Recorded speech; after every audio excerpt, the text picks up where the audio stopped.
bidunya ustaq. Karena nun bertemu ba jadi iklab.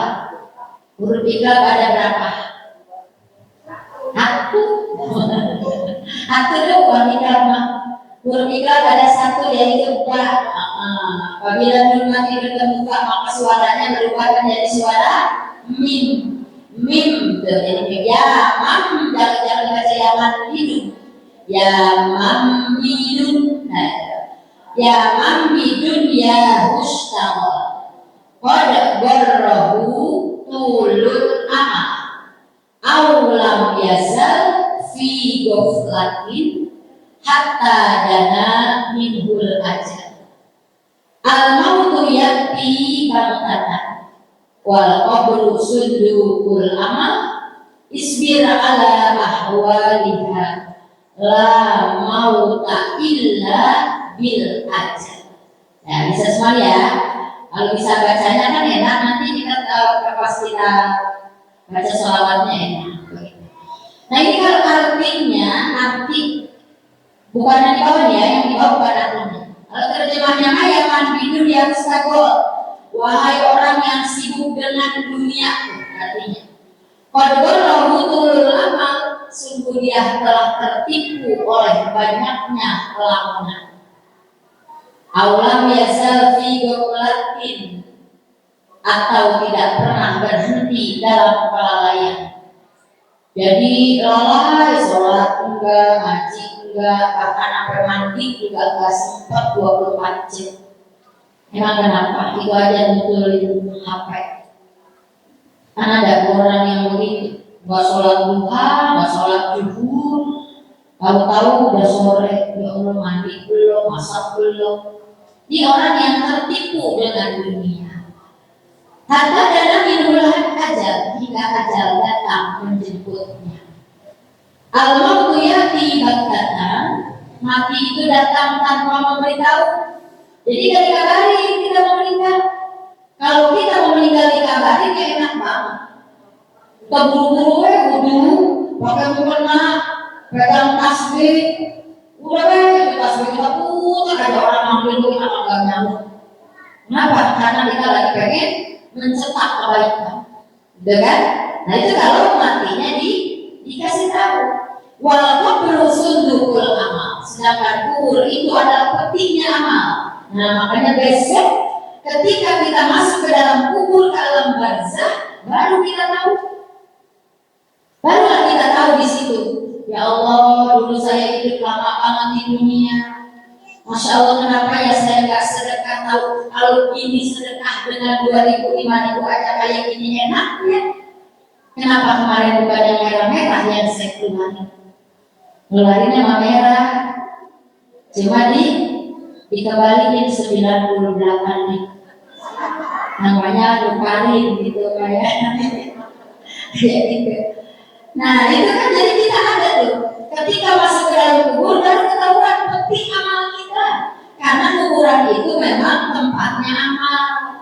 Makanya dalam Al-Quran surat Al-Munafiqun kita akan ngomong, mayit ngomong fayaqula rabbila akhartani ila ajalin qarib fasadna. Ya Allah, tangguhkan umurku, kalau bisa tangguhkan apa ya Allah? Kata Allah, mau ngapain? Saya pengen ngaji. Soalnya kalau ngaji mah kan pasti ada sedekah, ya. Kalau ngaji mah kalau hidup mah saya pasti sedekah. Lewat jalanan ada seser, di jalanan saya sedekah. Di tempat maulid saya sedekah. Tapi kata Allah itu mah ngomong doang. Kalau dibalikin hidup lagi mah sedekahnya tetapi pelit lagi. Melihat Pak RT, melihat ketua pengajian bawa buku, mau mutin maulid dia udah berendam duluan. Mau mutin apa lagi? Baru kemarin mutin ini, mutin itu, kan? Tapi ketika di dalam kubur karena dia udah melihat nikmatnya sedekah itu, hikmah dari sedekah mau pengen balik lagi. Nih kita jangan sampai nyesal nanti pas kuburan udah menganga, udah ada siap buat kita. Lalu apa di situ? Istir ala ahwaliha, sabarlah menghadapi kesulitan. Yang namanya hidup itu ujian, gak ada orang di dunia yang tanpa ujian. Coba ngacung lah, yang selama habis nikah nggak pernah ada ujian sedikit? Nah, cung, angkat tangan. Masya Allah, oh, saya udah habis nikah pokoknya kaya terus. Amin. Nggak pernah sakit, mertua saya, suami cinta, anak alhamdulillah, nggak kayak bebek disuruh nyetan belum. Nah, itu ada kayak begitu, Bu? Nggak ada. Terkadang suami saya mertua merecopin itu mertua, ya Allah, hampir kayak juga kita. Masa kita beli bakso dia ngomel? Mertua. Ada tuh kan yang mertua ngatur ini ngatur itu. Mertua saya ipar ikut aja minat kamu pulang. Ada yang begitu juga. Tuh, coba bayangin. Suami saya, mertua saya, ipar selingkuh. Tak mati aja. Ipar bagus enak, mertua juga sayang, suami juga cinta sama kita, anak susah banget ngurusinnya. Masya Allah, disuruh sholat nggak mau, disuruh ngaji pergi nggak tahu perginya kemana, pergi sekolah pergi tahu sebulan katanya nggak masuk kata wali kelas. Itu bukan ujian buat kita. Itu skipnya dalam rumah tangga kita. Belum lagi ujian tetangga. Itu tangga apa ya jadi nabelin lurus tiap hari. Kita baru mau tidur dia kalau asap kenceng banget. Ya Allah dangdut. Tapi enak kayaknya dapetnya ya langsung jauh ya. Kita habis nyuci dia bakar sampah. Ya Allah itu ujian buat kita. Makanya isbir ala ahwaliha. Kata Nabi, kita disuruh sabar dalam menghadapi kesulitan hidup. Karena memang hidup itu al-hayatu fitnah. Hidup itu adalah cobaan. Kalau pengen berhenti dari cobaan, silakan mati. Lah, mati nggak bisa berulang lagi, Bu. Nah, kalau mati di dalam kubur sendirian, mau lari kemana, kanan dan kiri di kubur tanah, mau teriak nggak ada yang dengar kita, mau pinjem sama siapa? Kalau di kuburan mendingan di dunia rame-rame, susah-susah dikit juga, narik arisan udah ditarik semua. Ya Allah, tinggal ngulangin semua yang mau sulit tapi gitu. Tapi masih alhamdulillah. Mau tak ilah aja. Akhirnya tidak ada mati kecuali sudah ditentukan. Jadi nggak ada istilah mati itu nggak ditentukan. Karena ketika di alam rahim ibu kita sudah berjanji bala syahid. Nanti kamu bakal mati di usia sekian ya, hari anu jam segini misalnya. Nah, masalah mati idza jaa ajaluhum la yastakhiruna sa'atan wa la yastaqdimun. Apabila sudah datang waktunya, yang namanya mati nggak bisa maju, nggak bisa mundur. Kita sering banget nih menggurui atau mendahului takdir. Kita nengokin tetangga sakit, kayaknya udah parah. Ibu suka bilang gini, kayaknya tinggal nungguin anaknya doang ini yang dari kampung. Halo, anaknya dari kampung belum datang. Kata ibunya tinggal nungguin anaknya doang dari yang dari kampung ini belum datang. Tiba-tiba taksi sampai datang. Nah itu maknya mati tuh, bener. Mendahului takdir kita. Padahal mah udah kayak gitu. Itu anak mau datang atau tidak. Kalau mati sudah waktunya mati. Cuma itu mau berbarengan aja. Kita sombong banget. Sombong gak ibu? Itu sombong. Tuh, katanya juga bener kan nungguin anaknya banget kan. Coba dari kemarin itu anaknya datang ya mati kan. Itu kan ya. Nah, berarti kita suka mendahului takdir. Dan takdir kita. Jangan ya. Tuh, udah dikata. Dan ada lagi orang yang bilang, ya Allah, jangan mati dulu apa saya, anak saya masih pada kecil. Pengen melihat anak sunat dulu. Anak udah sunat. Nggak mati. Ya Allah udah habis hamilan itu anak, ya Allah jangan mati dulu, saya pengen ngawinin, nikahin, anak udah nikah. Ya Allah jangan mati itu apa ya Allah, saya pengen anak saya kan punya anak tuh, anaknya mau minta, saya pengen dilihat lagi. Makanya kata Israel, kalau mati ditanya agak pada mau mati. Ya, nanti dulu dari masih belum nikah, nanti dulu apa yang udah nikah, apa yang udah nikah semuanya pengen lihat cucunya nikah dan juga. Makanya tuh nggak bisa maju, nggak bisa mundur. Bahkan ada orang yang namanya udah semalu-malu kata kita. Kata anak mantu cucunya, ya Allah ini gimana sih, gak tega banget ngeliatin mama, ngeliatin bapak. Ini nggak bisa. Bahkan ada sekarang kan, itu kan sebetulnya itu masih kontroversi ya. Meskipun memang kalau disuntik dia mati, ya itu memang ajalnya berarti. Cuman kan itu sabar. Karena ada sahabatnya bu meninggal itu, ada orang yang meninggal terpeleset jatuh mati, ada. Meskipun dia nggak jatuh tetap dia mati. Cuman sahabatnya jatuh. Ada orang yang meninggal dunia lagi tidur. Kalaupun dia lagi nyuci tetap dia mati. Ada kan orang meninggal dunia lagi tidur ya? Kok nggak bangun-bangun? Pasti bangunnya tahu-tahu udah nggak ada. Nah itu berarti yang namanya mati itu rahasia yang harus benar-benar kita sambut. Kematian itu dengan serius nih. Kayak gini, ini kita termasuk orang yang siap mati. Berarti ibu kayaknya tadi juga mati siap. Siap ya? Gimana nih? Misal siap? Lagi tidak apa di rumah? Antar malam mau maulid. Antar malam mau maulid lagi bikin apa? Antar mati harus jawab. Apa ya?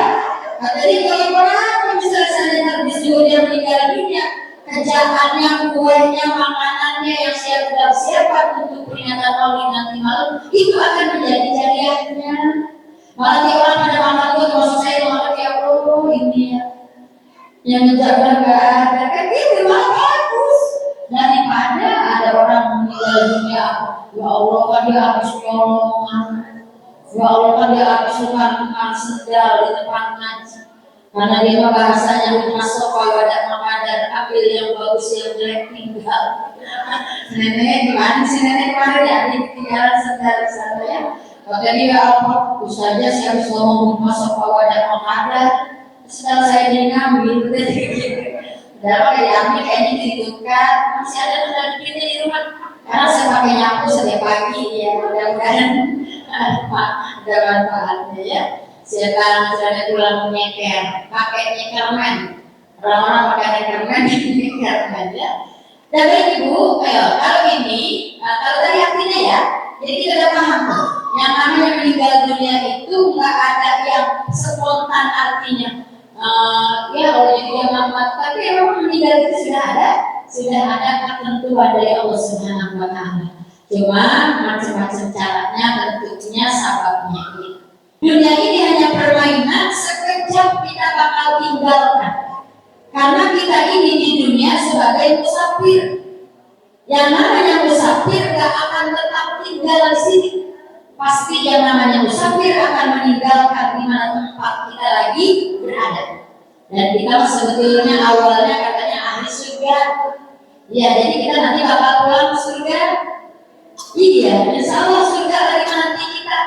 Sama halnya ibu-ibu yang dari Jawa Tengah, yang dari Jawa Timur, sekarang ada di Jawa Barat. Orang Jawa Tengah, ibu dari Jawa Tengah lagi nungguin kehadiran ibu. Artinya ibu pulang kampung, ya kan? Biasa pulang kampung nggak? Biasanya lebaran pulang kampung, ya. Nah sama, karena kita punya kampung, kampung kita adalah akhirat. Dan kampung kita lagi nungguin siapa yang bakal pulang duluan. Maka dari itu dengan syair Bahar Kamil ini membuat hati kita terketuk. Oh iya ya, saya mah musafir di sini nggak bakal lama. Saya bakal kembali. Terus apa yang harus saya bawa? Kan nggak enak pulang kampung dan kampung. Iya, yang punya kampung rasain ya. Kalau pulang kampung kan pasti bawa kendaraan ya.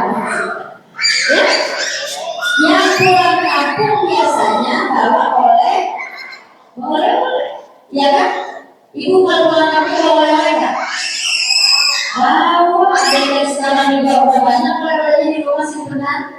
Makanya katanya gini Bu, maaf, orang yang pulang kampung, orang yang punya kampung itu kalau di sini hidupnya rada dikit-dikit, wajar, karena dia setiap hari harus nabung buat pulang kampung. Nanti kalau pulang kampung, orang di kampung pada nungguin oleh-oleh dari Jakarta, dari Depok, pada pengen duit Depok enak kali ya, nanti duit Depok pahit, keras gitu. Pasti setidaknya sering saya bilang, saya cerita, saya dulu ketika ada orang ngontrak di kontrakan saya dulu, saya lagi pernah tinggal di daerah Mampang, itu dia tukang jamu gendong. Setiap pulang kampung dia beli gula seprapat doang. Saya tanya, Mbak, kenapa beli seprapat? Iya, nyicil, jadi gitu. Nanti kalau udah dapat 5 kilo, saya pulang kampung, dibagi-bagi nanti tetangga saudara, seprapat, kan enak, nggak pakai dibagi-bagi lagi, karena udah diukur dari warna. Kata saya segitunya ya, iya. Ternyata dia tinggal di sebuah kampung yang langka, susah dengan gula. Tuh, makanya saya belajar, ya Allah segitunya ya orang kalau pulang kampung. Ini kampung kita di dunia, di Jawa Tengah, di Jawa Barat, di Jawa Timur masih kelihatan. Nah, bagaimana kita mau pulang kampung ke akhirat? Sudahkah ada yang bakal kita bawa untuk menghadap Allah? Nih, Bahar Kamil lagi ngomong, ngajarin kita terkadang hidup mewah, Masya Allah, tapi lupa untuk beramal jariah.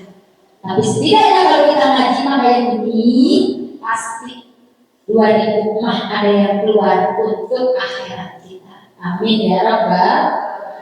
Ibu jangan bangga, rumah gede banyak, halaman banyak, kebun banyak, bisa ngasih sawah. Masya Allah, itu bakal kita tinggal. Pernahkah kita lihat ada si mayit jenazah pulang bawa rumah? Halo, yang gak muat kuburan Allah cuma buat badan kita doang, iya kan? Nah itu sekarang berarti kita paham. Bahar kami yang ingetin kita ya mampu dunia ustadz, jangan pada sibuk urusin dunia yang gak ada udah-udahnya. Maka dari itu dari 24 jam bagi sedikit mah untuk duduk fi sabilillah, untuk duduk fi taatillah, untuk duduk menghadap Allah Subhanahu wa taala lewat sholat dan ngaji. Kadang-kadang orang ada yang seger-geger duit banyak tapi gak pernah hadir di majelis taklim. Orang tersebut termasuk orang yang paling sombong ke Allah. Padahal apa? Wa ma khalaqtul jinna wal insa illa liya'budun. Kita diciptakan bukan buat hura-hura, buat goyah-goyah, tapi untuk ibadah. Alhamdulillah kita nyuci udah, masak udah, bebenah udah, karena kita duduk dan istirahat di sini. Kalau lonjol deh, kalau haus minum deh, kalau lapar makannya tuh yang ada. Alhamdulillah enak istirahat dapat pakai. Kalau di rumah mah gak bakalan dibagi terus duduk aja. Masa belum beres, yang ada kok masih kumol, kecil ya. Ya tidak teman kita ada yang belum mandi kayak gini. Masih pembenar yang pakai anduk, nggak juga jelek kalau kecil. Anduk lagi nikah belinya belum beli lagi. Masya Allah, kita mau pulang ngaji, Masya Allah, buat mati ya. Nah, kayak gadis 17-an. Nanti kan bakal mudah lagi kita ya. Di mana? Di surga. Makanya sekarang yang udah tua jangan malu, biarin, emang malu. Ditanya mau ngaji gak malu, saya udah tua, ya justru udah tua, harusnya nanti ngaji. Kalau yang muda mungkin masih ada harapan tua. Kalau yang tua mungkin gak bakal muda lagi kali di dunia. Insya Allah kalau masuk surga bakal muda lagi. Makanya nanti kita foto-foto lagi di surga. Amin ya Rabbal alamin. Yakin ya? Yakin gak masuk surga? Wujud yakin. Insya Allah kita masuk surga. Ya kan surga yang mana? Ada berapa emang pintu surga? Ada 8. Coba sebutin.